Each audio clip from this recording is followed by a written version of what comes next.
Grand mega party special moment viral అయితే తమ మామయ్యకు అత్యున్నత పురస్కారం వరించిన సందర్భం. మెగాస్టార్ చిరంజీవి హీరోగానే కాదు వ్యక్తిత్వంలోనూ నెంబర్ 1. ఆ విషయం ఇప్పుడు దేశానికి మరోసారి తెలిసింది. ఇటీవలే చిరుకి దేశంలోనే అత్యున్నత పురస్కారమైన పద్మవిభూషణ్ తో కేంద్ర ప్రభుత్వం గౌరవించిన విషయం తెలిసిందే. ఈ పురస్కారం మెగాస్టార్ కు వచ్చిందని తెలిసి సినీ రాజకీయ ప్రముఖులెందరో ఆయన్ను అభినందిస్తూనే ఉన్నారు. స్వయంగా ఇంటికి వెళ్లి మరీ విషెస్ చెబుతున్నారు.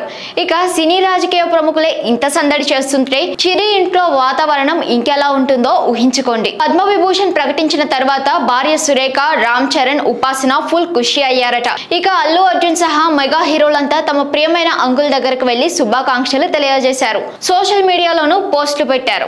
అయితే తన మామయ్యకు అత్యున్నత పురస్కారం వరించిన సందర్భంగా మెగా కోడలు ఉపాసన తన నివాసంలో గ్రాండ్ గా పార్టీ ఇచ్చినట్లు వార్తలు వచ్చిన విషయం తెలిసిందే. ఈ వేడుకకు తెలంగాణ సీఎం రేవంత్ రెడ్డి సహా పలువురు ప్రముఖులు హాజరైనట్లు కూడా ఫోటోలు బయటకు వచ్చాయి. అయితే ఈ పార్టీ తన అమ్మా నాన్న శోభన కామినేని, అనిల్ కామినేని ఏర్పాటు చేసినట్లు ఉపాసన ఇన్స్టాలో తెలిపారు. ఒక మరపురాని సాయంత్రం అంటూ పార్టీ ఫోటోలను షేర్ చేశారు. సీఎం రేవంత్ సమక్షంలో పార్టీ జరగడం ఎంతో గర్వంగా ఉన్నట్లు చెప్పారు. ఉపాసన పోస్ట్ చేసిన ఫోటోల్లో చిరుతో పాటు Ram Charan stylish black outfit లో కనిపించారు. ఉపాసన డీసెంట్ లాంగ్ డ్రెస్ లో మెరిశారు. చిరు నటించిన సినిమాల పోస్టర్స్ తో తయారు చేసిన స్పెషల్ కేక్ ను కట్ చేశారు చిరంజీవి. మెగాస్టార్ కు అవార్డు రావడం మనందరికీ గర్వకారణకమని, హృదయపూర్వక శుభాకాంక్షలు అంటూ రేవంత్ రెడ్డి చిరుకు విషెస్ తెలిపారు. తమకు అభినందించిన ముఖ్యమంత్రికి చిరంజీవి ధన్యవాదాలు చెప్పారు. ఇక నిన్న హైదరాబాద్ లోని శిల్పకళా వేదికలో తెలంగాణ ప్రభుత్వం మెగాస్టార్ చిరంజీవి సహా పద్మ విజేతలను ఘనంగా సత్కరించింది. టాలీవుడ్ ప్రముఖులు కూడా త్వరలోనే భారీ అభినందన సభ ప్లాన్ చేస్తున్నట్లు సమాచారం.